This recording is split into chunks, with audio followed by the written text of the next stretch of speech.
midterms and one of the biggest races on Virginia voters' ballots. It is the 7th Congressional District. GOP newcomer Yesli Vega on the left is challenging Democratic incumbent Abigail Spanberger, and she's considered vulnerable because of redistricting. And we caught up with both candidates at campaign events over the weekend. Here's Evan Kosloff.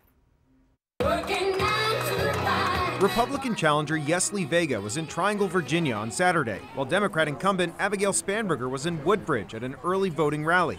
As both candidates make their case to voters in Prince William County, Spanberger, a former CIA case officer who was elected to office in 2018, pointing to her record in Congress. And the legislation that has been signed into law to bring technology back home to the United States, to invest in our roads and our bridges and our infrastructure through the bipartisan infrastructure law. Hello, fellow patriots! Meanwhile, Vega, who serves on the Prince William Board of Supervisors, was hoping to capture the message that worked so well last year, bringing Governor Glenn Youngkin into office. We started a movement here in the Commonwealth of Virginia last year where we said that parents absolutely mattered. And guess what? We made a statement last year in November, did we not? Yeah. Historically, midterm elections spell trouble for lawmakers in the president's party, especially when the president's approval rating is low. I'm Yesli Vega. Vega has tried to put the attention on the economy, with inflation soaring at 8.3% in August. Groceries, gas, everything costs more, yet politicians in Congress ignore the problem.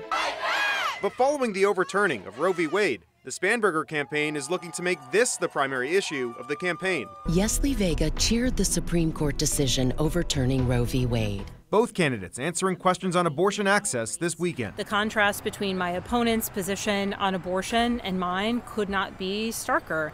I support a woman's right to choose. I do not think that as a elected official, I have the right to dictate the choices that a woman makes about her body. I am pro-life. I always have been and always will be. As a law enforcement officer, I've stood up for the defenseless, the voiceless, and I'm going to continue to do that in every capacity that I can. A month and a half to go before Election Day as both candidates start their sprint to the finish. We have more information about both candidates on our website, WUSA9.com. For WUSA9, I'm Evan Kosloff. So here's the big picture. A Vega win could help Republicans take back control of the House. The GOP needs to flip just 5 seats in November's midterm, and District 7 typically leans blue. But keep in mind, Governor Glenn Youngkin won it by 5 points in 2021.